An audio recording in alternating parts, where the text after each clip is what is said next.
Hello and welcome to How to Deal with Grief and Trauma. My name is Natalie Himmelrich.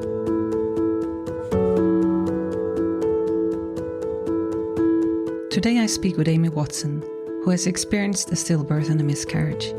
She talks about pregnancy after loss, how she struggled, but also how she supported herself through the different losses. The interesting part in her story is how differently she experienced her two losses and how she managed those differences. Amy says, I call it radical self-compassion, which means you love every part of you, including the grief, including the trauma, including the mess that it all is, because that's the reality of being a human, right? We go through these hard things, and even if we don't realize it, like we all have these ideas of what it's supposed to look like and how we're supposed to be. I mean, because that kind of covers it all. It's like an umbrella. Like if you're just really kind to yourself, because sometimes we think, well, if I just love myself when I want to lay in bed, I'll just lay in bed forever, right? I'll never get any better. But the opposite is true, because if you're kind and you just give yourself the space to maybe sleep in a little bit, you're probably going to process through and end up being able to get going if you want to, or maybe you lay in bed and you don't make it mean anything about you. Amy Watson is a certified life and grief coach. She takes her own experiences with stillbirth, miscarriage and pregnancy after loss and combines them with proven techniques to help moms find themselves again after loss. She shares everything she knows to help you feel more peaceful, confident and hopeful on her podcast, Smooth Stones. Amy wants all lost parents to know that by making friends with grief, tapping into your own inner voice and learning to truly love yourself again, they will be able to have not just a life to be endured, but one that is full and beautiful. Amy is a sought-after podcast guest and she loves sharing her story, her babies, and hope everywhere she goes. We talk about the stillbirth of Lauren, how she explained Lauren's death to their siblings, the pregnancy after loss, and when she knew it was the right time, and whom to have on her support team. She's sharing the experience of miscarriage with River, followed by a complicated D&C with physical trauma, and the difference of grieving Lauren and River, how she managed grieving and keeping her faith, and she talks about radical self-compassion. Enjoy listening to today's podcast. So welcome, Amy. Thank you so much for taking your time to do this podcast with me. How are you today? Yeah, I'm doing really well and I'm excited to talk to you. So why don't we start with you telling us a little bit about your story of loss and trauma? Yeah, I kind of always wanted to be a mom from a really young age. I just wanted to be a mom and have a big family, and I was able to kind of get what I wanted. And I had these 4 little girls, and we were pregnant with our 5th girl, and everything was going great. And we were just excited to have this house full of little girls. And right up until the end of my pregnancy, everything was perfect. Really boring kind of textbook, nothing we were worried about. But just a few days before her due date, we found out that she no longer had a heartbeat. It was one of those things where we were busy, we were nesting, my mom was in town, I was kind of like doing everything to get ready for this baby. And after a while, I just realized like I haven't felt her kick for a while, but we weren't really that worried because, you know, sometimes we've had babies that have been napping and we checked and everything was fine. So, you know, you kind of talk yourself out of what maybe is happening. But when we did get over to the doctor, they did confirm that she had passed away. So that was about 4 days before our due date. And we moved forward. I think it was a really small hospital and the medical staff was kind of in shock too. We were kind of in shock and had to, my husband had to go home and tell our girls what happened because the hospital kind of just walked me right back to labor and delivery. Like we didn't even, when I look back now, I think, why didn't I go home and, you know, take a minute and talk to my kids and pack a suitcase and, you know, whatever. Takes some time. Yeah, that's what happened is they just kind of walked me back to labor and delivery. My husband went home to talk to our children and my mom who was there. And then, you know, proceeded to give birth to our daughter.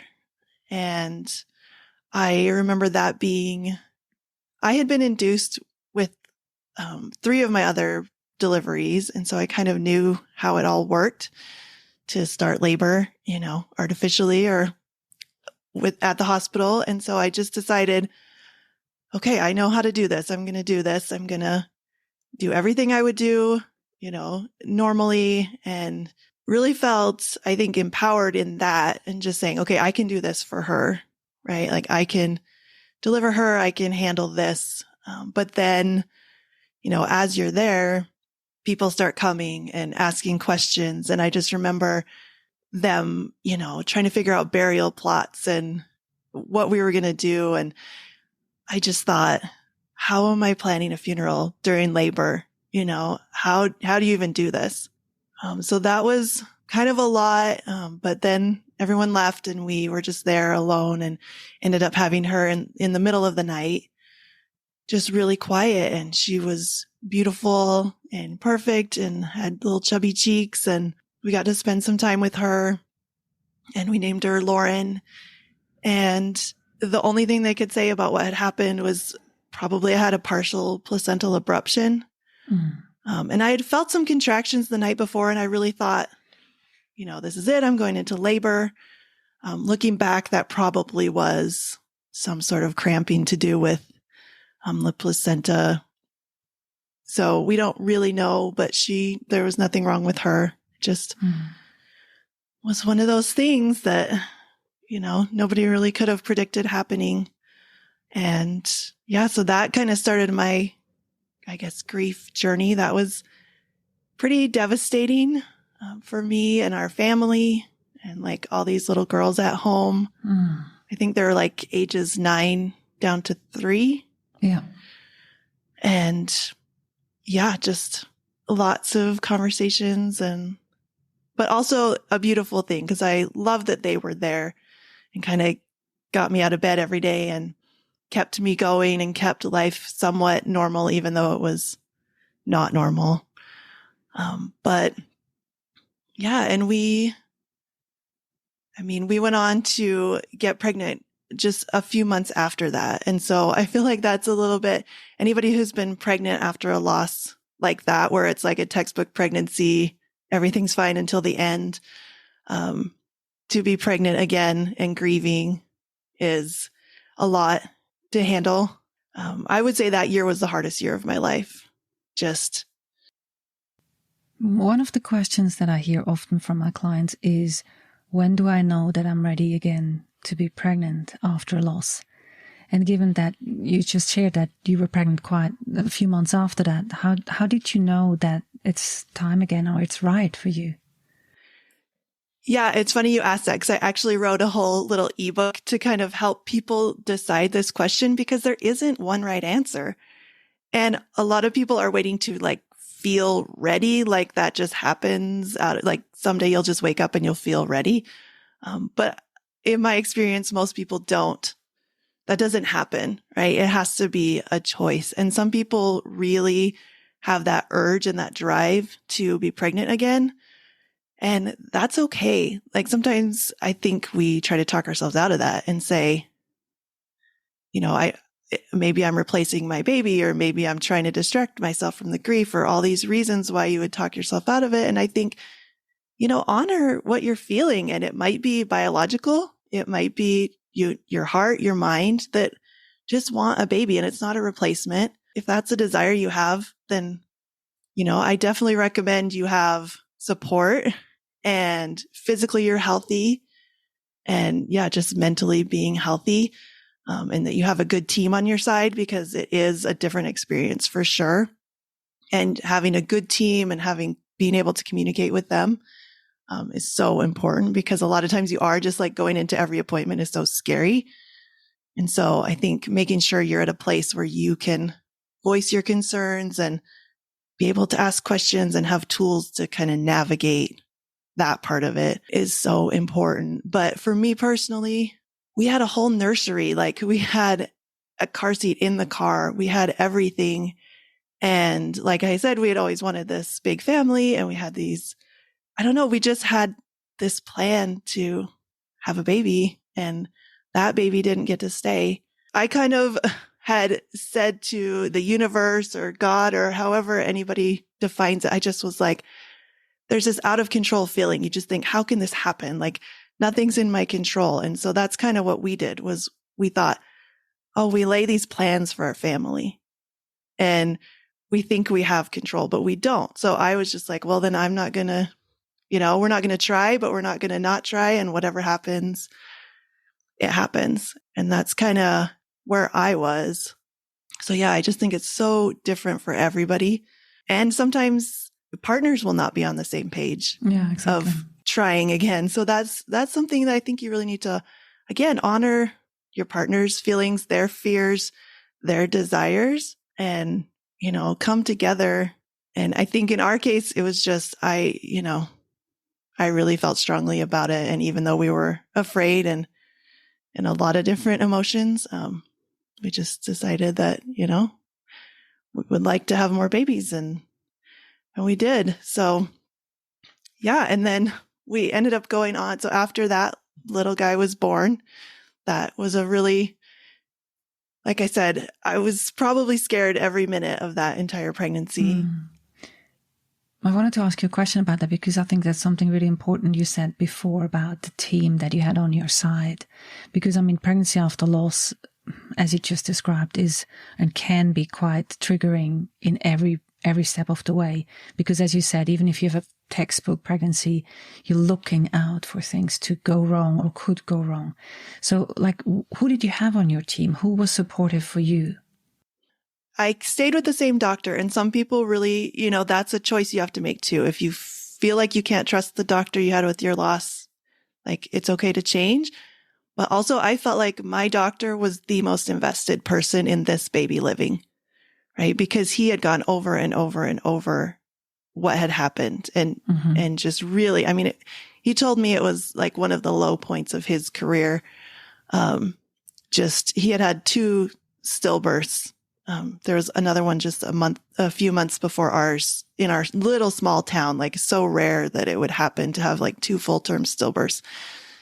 And so I knew that he was going to do the best he could. And then we also were working with maternal fetal medicine and would go for extra appointments there and just making sure. And then I also did have a therapist at the time. And she was kind of helping with my mental health and just trying again to calm that nervous system that was just always on alert. And so just trying to do a lot of breathing exercises and focusing on different things. Yeah. And then just my family and a few friends. I always say quality, not quantity when you're looking for support. Because if you just have a couple of people that you can text and say, you know what, today is really, really hard. You just reminded me that we hid the pregnancy for the first 20 weeks. Okay. Cause we didn't want to tell our we didn't want our kids to have to wait so long and be worried.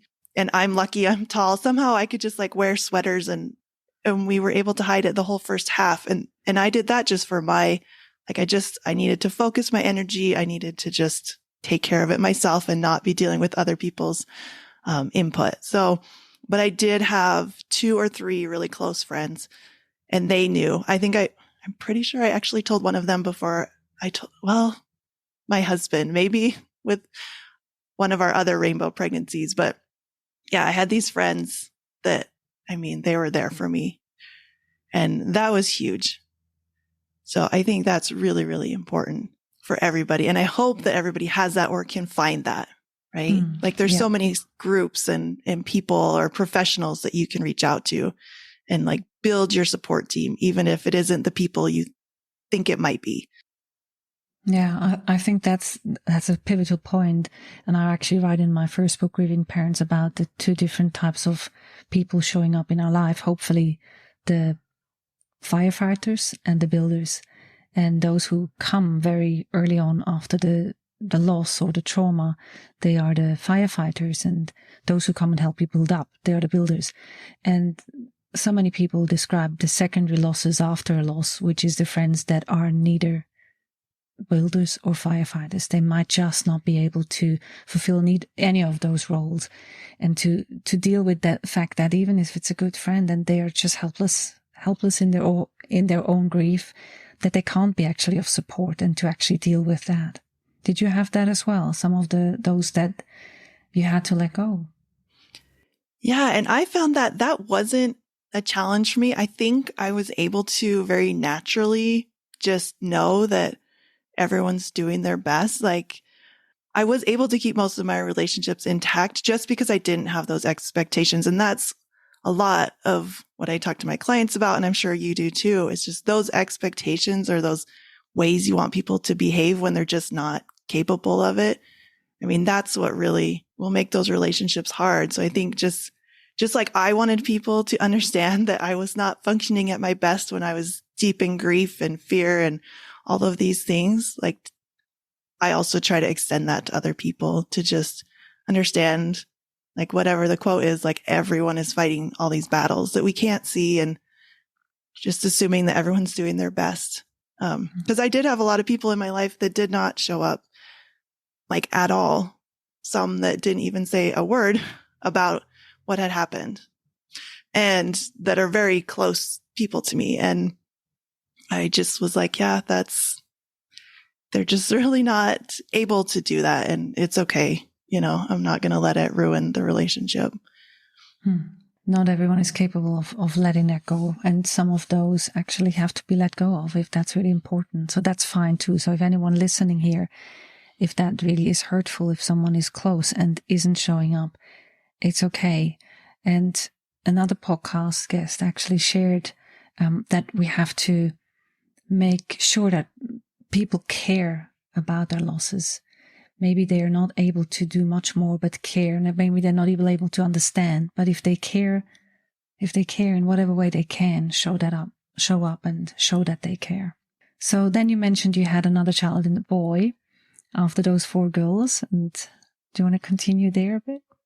Yeah. So we had this living little boy. It was beautiful. I mean, everything, even to when he was born and came out, and they put him on me, and he still was kind of purple, as baby newborns are. But I was just like, he's not breathing. Like, you have to take him and make sure he's breathing.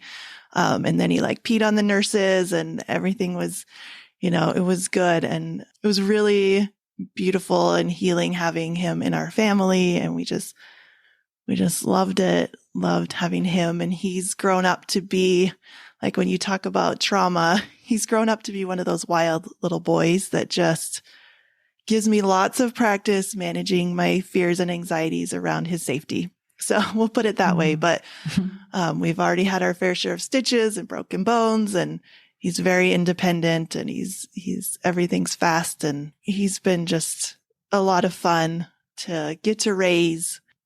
We also went on and had another loss after him. And that was a 14-week loss, and ended up having a DNC. And that baby we named River. We don't know the gender, but that was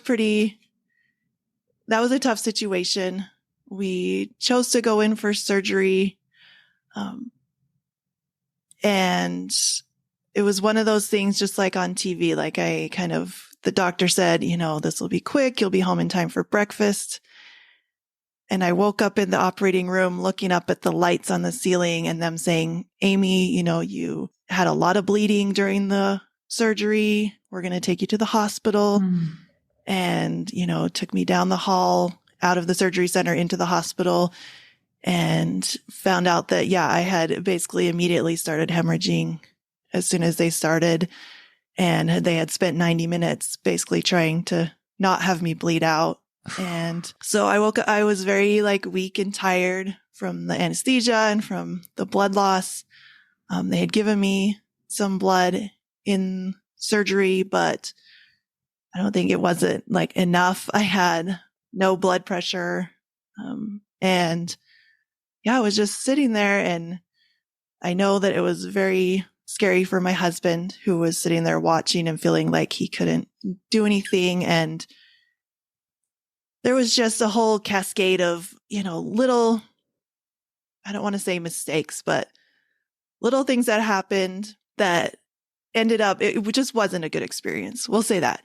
But I did end up getting some more blood and getting, we're very religious. And so we had some people come and give me a blessing just to help me. And after that and the blood, I was able to kind of turn a corner. But after we went home, so I think we stayed overnight and we went home the next morning. I couldn't walk for about a week. I couldn't stand up just from all the blood loss. So that was pretty hard on top of, losing the baby. And they didn't really even there was no memory box. There's no pamphlet, nothing. At all. And it was funny because I have been a volunteer and working in the baby loss space at that point for just years. And I had a little blanket and some tiny little hats that I make for a charity. And I brought those for my own baby, even knowing I wasn't going to be able to obviously see the baby or anything. Yeah, it was just really that hollow feeling of the loss. And we had just recently moved. We didn't have a huge support system where we were. It all just felt really difficult. And I think part of it was that, I had really hoped, all I wanted was for the baby to live. After you've lost a child, you're like, I don't care about anything else. I just want them to live and keep having a heartbeat and, be born alive. And when that didn't happen, that was really hard for me. The more losses you have every time, it's just, and I know there are people out there who have been through a lot more, just over and over recurrent loss.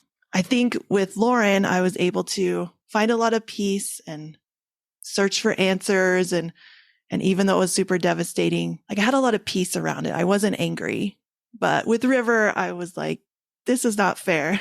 And then to have all these other things happen, I was like, I'm not okay with this. And so the grieving process was definitely different. After that, just because there was such a physical component, just all kinds of things. Like I had to go get blood draws every week until it went down. My HCG went down to 0 because they want to make sure they got everything out. That went on for months where it just wasn't going all the way down to 0. And every time you go into the clinic, every time you have to get your blood drawn, every time I would cry. Luckily I had the same lady most of the time that took my blood, and she would just cry with me or hug me. And I didn't want to be there. That was really hard. It's very interesting listening to you telling River's story in comparison to Lauren's story, because from getting the story, I can tell the difference. And from the sound of it, that River's situation and your situation seems to have been one thing happen, and you didn't want to say mistake or wrong, after another, but also the traumatic aspect of being in an environment of a procedure which is promised one thing and then it turns out to be completely different and has some long-standing repercussions afterwards. And also from the way expressing that also, and also the way your body was expressing that as to, I'm still pregnant. I do not want to just let go. This hasn't finished, or this hasn't been given a container. Yeah, for sure. Yeah, it was different. And yeah, even when you say the word container, it makes me think of River, because so we decided to do the surgery because we wanted to get testing and we wanted to find answers and we wanted to know the gender. So I could pick a name and all the things that we wanted to do, and not just say, just be able to define this baby better, just because it was so early. And the lab ended up I will say they made a mistake. They didn't put the right code or whatever on the sample. And so they did not get to test the baby and find out. We didn't get any answers. We waited again a long time. I think it was another few months until my doctor called me and said, I hate to tell you this, but we don't know anything. And that was a big part of that experience, was that I had made that choice because I wanted answers. And then to have the baby just go off to some lab and then not get the answers. And then I didn't even think to ask, or they didn't offer. I don't know what happens after that. I mean, this is the truth of it, is I felt like I threw my baby in the garbage, that it just went out with medical waste. And with Lauren, we have a grave. And even a few months ago, my rainbow babies, we have another baby that was born after this loss. But he was like, we were visiting Lauren and he's just like, well, where's River's grave? And I just have to say, well, we don't have one, and talk to them, in age appropriate way. But yeah, that whole situation of feeling like I didn't do my best to take care of my baby is something that was really, really hard for a really long time. Probably a few years. I kind of carried that. And I would say the grief was different. It was less, you can't really describe it. It was less devastating than the stillbirth. But I think just like the low level anger I had, again, it did kind of, like, my faith was a little bit more shaken. Like, I still was very strong in my faith, but I was like, all I prayed for was for this baby to live. And what's the point of praying if, like, you don't get what you want, even though I know that you don't always get what you want. Yeah, I carried that for a really long time. And I think I had that blame and all of that until I did find, like, I had found coaching, like the school I went to, it's called the Life Coach School. And I had found my life coach, and she was like, I was working through some things and realizing, you know what? I do have a choice not to continue to carry this weight and not to continue to blame myself and to tell myself these really terrible things that I was saying, and just believing that that's a fact. I didn't think to question it. I just was holding on to it. So I did eventually work with the sweetest lady, who really helped me kind of pull out all the things I was telling myself that were so painful. And then she just told me, like, did you know you don't have to believe those things about yourself anymore if you don't want to? And I think because I had spent the time and because I was in the place where I was ready to say, yes, like, I can let this go. I can forgive myself. I can, as much as I still kind of hate what happened, I can let go of that extra layer of pain, because I think there's the pain. I call it clean pain and dirty pain. You've probably heard that before, but there's the pain of the loss and the grief. And then there's the pain where I was just being so hard on myself throughout this process. And I was ready to let go of that. So that was beautiful and very emotional, and just one of those things which I love with technology, even over Zoom, to just feel so connected to her and to be able to just cry it out and make that choice to just let that go. So even though this story sounds really dramatic and traumatic and awful, really, I can say today that I have a lot of peace around it. I look forward to answers, in the next life. And I was always saying that River was a boy. It felt that way. But recently, again, that same little rainbow baby that was born after him, after River, he's like, I think River's a girl. And I was like, I bet you're right. You probably know. So who knows? But yeah. And then, yeah, that little guy, we had another. So we had the 4 girls, lost Lauren, had a little boy, lost River, and then had this other little boy. And his pregnancy ended up being very high risk. There's a whole story there. But yeah, I had preeclampsia. I was on hospital bed rest and ended up having him 5 weeks early.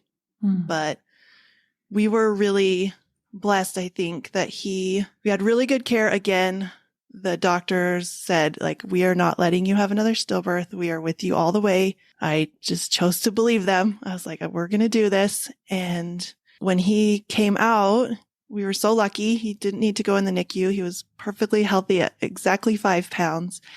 And they found a blood clot on the back of the placenta, quite a large one, they said. And so I just really believe that the preeclampsia, everything we went through, actually was the miracle, because I think the same thing that happened with Lauren might have happened, and we never know. Yeah. But I really do feel like the preeclampsia was the blessing, was the miracle, because he got to come out early and he's here and he's running around. And yeah, so those little guys are really special in our family, and we love having them. And I guess what your story is highlighting, the different aspects of grief, loss, and trauma, and not that trauma has to necessarily be at the same place as loss. Like I often explain that trauma can also just be from a medical operation, or from a something that hasn't been well explained or well supported or actually followed through. And the different aspects of your story show that places where the support has been there, where people have actually given your nervous system the support it needed at that time, and where it hasn't. So what would you want other grievers or healers to know that would have greatly improved your journey in those places where it was hard or difficult? Just being really, really, really compassionate with yourself. And I know, like, we say this, but it's actually a skill. Like, it has to be intentional. You have to catch yourself and just make the choice to be really kind, whatever it is. Like, if it's one of those days where you just don't want to get out of bed, if you notice yourself like snapping at your kids because really you're not angry, you're just sad, or you've got, a lot of things triggering you or whatever it is, I call it radical self-compassion, which means you love every part of you, including the grief, including the trauma, including the mess that it all is, because that's the reality of being a human, right? We go through these hard things, and even if we don't realize it, like, we all have these ideas of what it's supposed to look like and how we're supposed to be. I mean, because that kind of covers it all. It's like an umbrella of, like, if you're just really kind to yourself, because sometimes we think, well, if I just love myself when I want to lay in bed, I'll just lay in bed forever, right? I'll never get any better. But the opposite is true, because if you're kind and you just give yourself this space to maybe sleep in a little bit, you're probably going to process through and end up being able to get going if you want to, or maybe you lay in bed and you don't make it mean anything about you, right? You just are going to wake up tomorrow and do what you need to do. But I think being really kind to yourself. And I think if you're probably, as you hear in my story, like, I can be really hard on myself. And so that was like with Lauren's loss, I am a learner. I just went to books and I went to support, like, all these places to find out, how do you do this? How do you manage this kind of grief and this kind of loss? And I was able to just do it step by step and give myself lots of grace and lots of time and just be like, yeah, this was really hard, and it's okay that it's going to be hard for a while. And I think that's why it was like, I wasn't fighting it the whole time. Yeah. Radical self-compassion. What helped you practice or apply radical self-compassion to yourself? Was it your counselor or your therapist, or was it books, or what was it that, if someone listens and listening here would want to practice that, what did help you? I think that's a good question. Like I said, being really intentional and just, I think the more you learn about grief, the more you bring grief in, you understand, because I think a lot of people find that when they find people who have been through similar things and they're saying the same things, you give yourself permission. You're like, oh, that's kind of normal, or that's because of grief, or that's because of trauma that I'm feeling that way, or I'm thinking that way, or I'm reacting that way. Again, it's that aligning what's true in your life and recognizing that, it's okay to tell yourself you're doing a good job, even on the days that in your head, you're like, oh, I'm such a mess. Just be like, I'm doing great. I've been through something really hard and I'm doing great. And it's okay to just love yourself in it. But yeah, you have to practice it for sure. It's a daily practice, and especially in those places where it isn't easy. Like, it's nice to be self-compassionate if something is easier, but in those places where we want to be different. And I remember in my situation or my story, there were times, even 18 months into my grief, I remember saying to my husband at the time, you have the possibility to leave me at any moment. I am stuck with myself. So I was so not self-compassionate at the moment with myself. I was so finding it so difficult to be in the new normal, because I was angry a lot of the time and I was just not liking myself. But it's that you're saying, it's a daily practice. And also, I think important for the listeners here to say that this is not a one-day job and not a thing that you do over a short period. That is self-care in its most intense. And self-care is not a luxury, it's a priority. Yeah, Absolutely. And that's, I think, what keeps you going. Because even if there's days where you are just angry and mean to yourself and like everything just seems off, it's okay. Like, can you love yourself in that? And I always say it, it's like your best friend. Like if your best friend comes to you and is like, oh my gosh, yesterday was, and they list all the things that went wrong. It's so easy to have compassion for her. Can you do that to yourself? That I like. So to round this up here before we go into the rapid fire question, what would you say? How has your loss and trauma shaped you, or what has your journey taught you? I think that it has just deepened me, I guess. And I used to question myself a lot, or I didn't know how to help other people, or I would hold myself back because what if I do it wrong? And going through loss is just, I think, deepen that empathy. And I know a lot of people will feel that way. Like once you've been through it, you understand it. So I think it took, I feel like I was a pretty good person before and tried to be kind, tried to be compassionate, tried to serve. But since my loss 9 years ago, it's like a whole other level of desire to serve and to help and to support people, just really understanding. And unfortunately, you cannot learn that any other way. And we wish we could. And sometimes we judge the people that don't understand us or understand grief. But I think that's, again, just reality of being a human.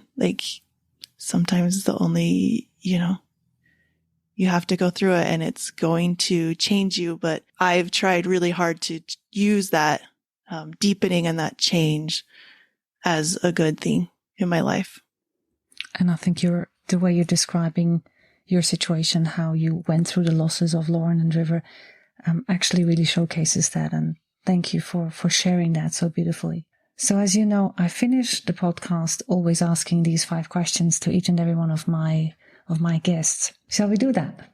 Yes. And it's not something that needs a long answer. It's a short answer, something that comes fresh to your mind, or maybe you thought about it. So let's start. Okay. Grieving and trauma means? That you're a human.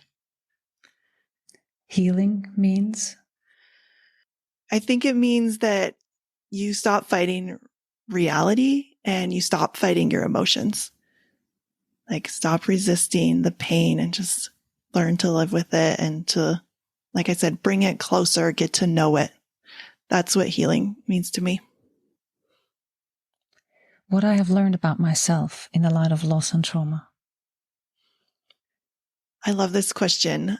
I thought a lot about it, and I think what I learned was that the foundation I had set before I went through all of this really held me up. And I was just so grateful that it was there when I needed it, when I felt the most shaky, that I was proud of myself for having, that foundation. And one thing you would wish people knew about loss and trauma? That it is not a life sentence for misery. I totally agree with you. Thank you for saying that. And the last one is one specific thing that has changed since my loss and trauma that I wouldn't want to miss. 100% the relationships I've made. There are just so many good people in the world, and I love that we can connect. I love that we're here, across an ocean, connecting together. And I have just made the most amazing friends and deepened relationships with other people in my life that wouldn't have happened if I wouldn't have been through this and shared my story so much. Well, thank you so much. It's been a real inspiring conversation to have with you, Amy. And any links that we've mentioned so far, and any links to the situations, not the situations, any of the resources that you've mentioned, we'll put in the show notes. So if anyone wants to go back and find out more about Amy, please also go and visit her on her Instagram. I really like the way that you support people through that. Thank you so much for your time. Yeah, thank you so much for having me. It's been a pleasure.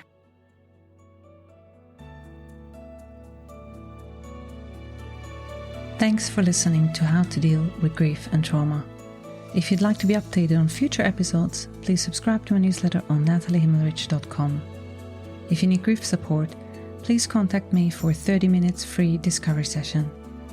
How to Deal with Grief and Trauma is produced and edited by me, Natalie Himmelrich. To support this podcast, please rate, review, and subscribe to or follow the podcast on Apple, Spotify, or wherever you get your podcasts. Thank you. And remember to keep breathing. I promise it will get easier.